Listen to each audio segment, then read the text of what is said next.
Sveiki, gerbiami žiūrovai, su jumis autokultūros žurnalas Automašinistas, laida apie autotransportą ir ne tik. Teorijos ir praktikos vienybė yra pagrindas kokybiškam autokultūros vystymui. Naujas metodas autokultūros vystymui ir jį išreiškianti 3 kriterijų kombinacija yra būtent tokie. Šiandien laidoje bus aptariamas pirmasis iš kriterijų. Tai dinamikos ir statikos priešingumas. Šį priešingumą atitinkančios veiklos praktikoje gali būti įvairios, kaip ir gali būti taikomos skirtingomis sąlygomis.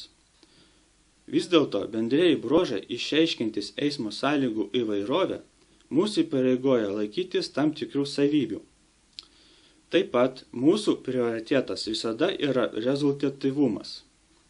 Todėl naujo metodo praktiniam įgyvendinimui yra pasirinktos veiklos sritys, leidžiančios tiesiogiai ir turiningai emuliuoti su konkrečiu kriterijumi susijusį veikimą.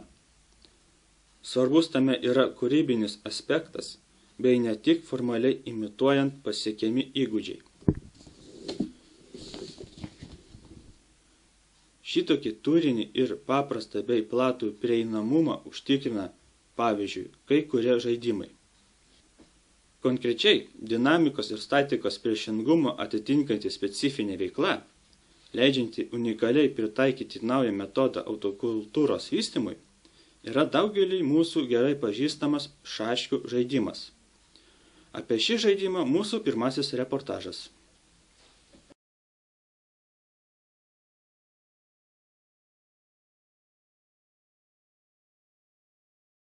Šaškės tai stalo žaidimas žaidžiamas 2 spalvų langeliais sužymėtoje lentoje. Žaidžiama dviese, 2 skirtingų spalvų figūromis. Dažniausi žaidimo variantai 64 ir 100 langelių lentose. Figūros juda tos pačios spalvos langeliais įstrižai. Paprastai figūros juda po vieną ėjimą į priešininko lentos pusę. Figūros pasiekusios lentos kraštinę įgyja papildomų judėjimų lentoje pranašumų. Priešininko figūros kertamos arba po vieną, arba po kelias. Kirtimas galimas, jeigu už priešininko figūros yra laisvas langelis. Laimi tas, kurio figūros lentoje lieka iškirtus priešininko figūras. Bendrai žaidimas vysto strategijos ir taktikos gebėjimus. Žaidimo pirmtakai senovės Mesopotamijoje bei Egipte sukurti stalo žaidimai, keli tūkstančiai metų prieš mūsų erą. Šiandien šaškių žaidimas paplitęs visame pasaulyje, bei yra kultivuojamas ir kaip sporto šaka. Aptarus bendruosius šaškių bruožus, dabar galime pereiti prie nuoseklaus metodo aptarimo pirmojo kriterijaus klausimų. Čia reikėtų pabrėžti 2 dalykus. Pirmiausia, dinamikos ir statikos priešingumas eismo santykiuose yra viena iš pagrindinių pusių, kurios panaudojimas kultivuojant bendruosius žmogaus gebėjimus santykyje su aplinka, yra fundamentalus kriterijus, leidžiantis įvykdyti esminius pertvarkymus pačiame eismo turinyje. Ir antra, praktikos emuliavimo žaidimo forma yra būtinybė, siekiant ne tik atskleisti skirtingų veiklos sričių turinių analogijas, kas leidžia tiesiogiai apibendrinti patirties momentus, bet ir gebant atskirti konkrečias tų sričių prieštaras. Šitaip sudarant sąlygas tiek žmogaus gebėjimo bendrumui, tiek jo pritaikymo specifiškumui vystyti. Apie pirmąjį kriterijų mūsų antrasis reportažas.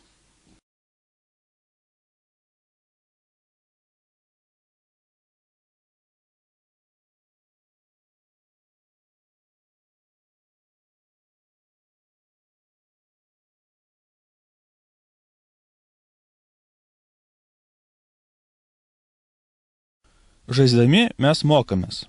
Šaškių žaidimas yra neišimtis. Priešingai, jis mums gali padėti išmokti daugybę dalykų, lavinti mūsų jau turimus gebėjimus. Vystydami savo teorinę liniją, analizuodami praktinę patirtį, mes priėjome išvados, kad analogijos tarp šaškėse esančių veiksmų ir veiksmų vairavimo praktikoje yra esminės. Kultivuojant bendruosius žmogaus gebėjimus bei jų pritaikymą eismo santykių keitime.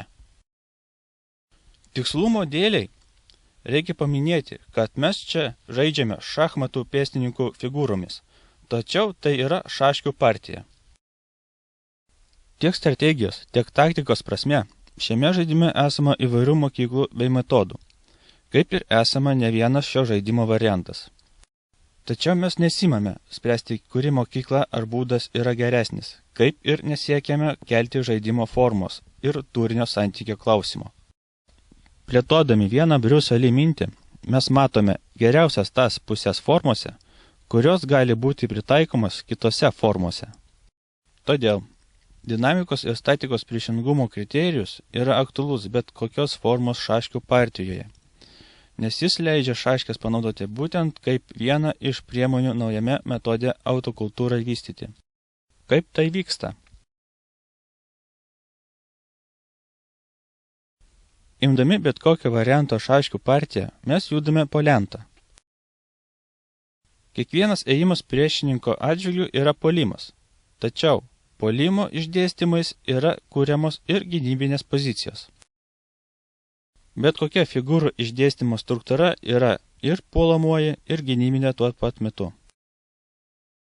Vadinasi, judėjimas lentoje yra aktualus tiek dinamikos arba puolimo, tiek statikos arba gynybos aspektais.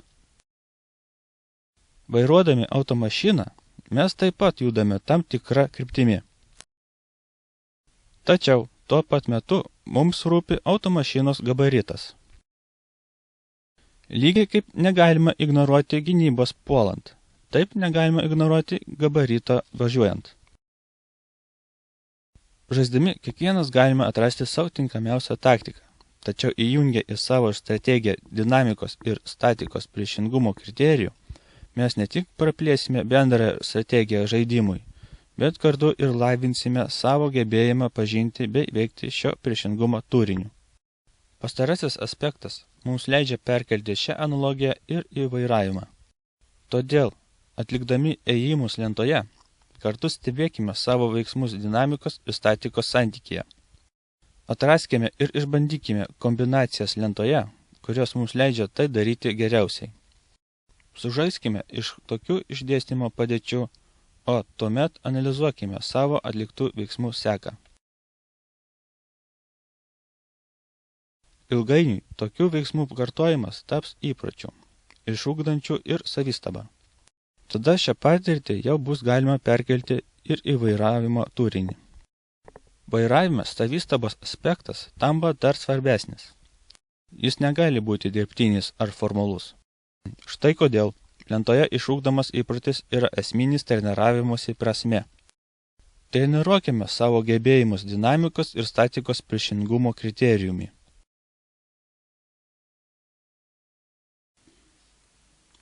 Taigi, pirmasis iš kriterijų, 3 kriterijų kombinacijoje, yra aptartas.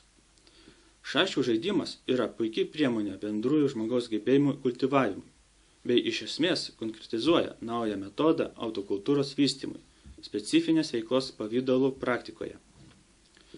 Naujas metodas autokultūros vystymui yra kokybinis šuolis pirmin, bendrų eismo santykių plėtojime.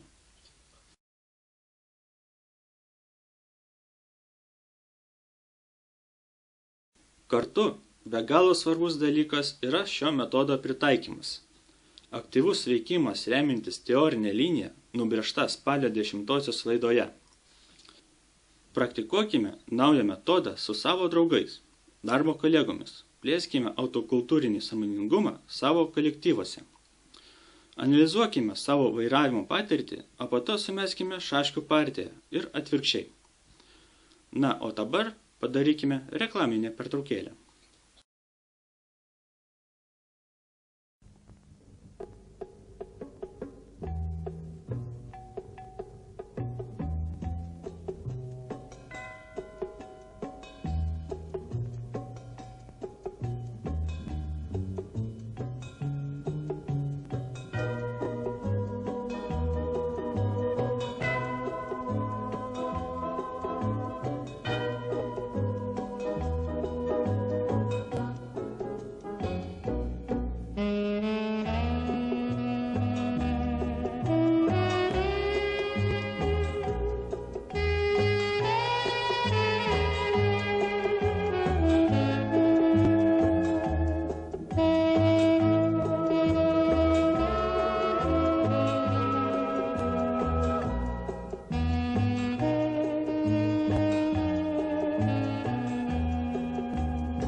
Grįžę po reklaminės pertraukėlės, pabaigai pasižiūrėkime mūsų trečiąjį reportažą.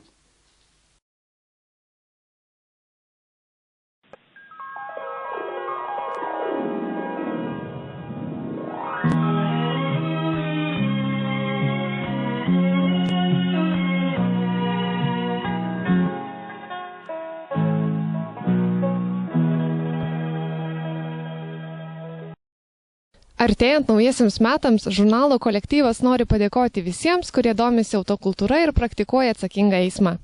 Linkime, kad ateinantis 2017 metai būtų naujų eismo santykių intensyvaus vystymo metai. Vėjas neturi nustoti pūsti, net jeigu medžiai ir nori ilsėtis. Iškelkime autokultūros teoriją ir praktiką į naujas aukštumas. Dėkojame už jūsų dėmesį, gerbiami žiūrovai. Iki susitikimo kitose laidose.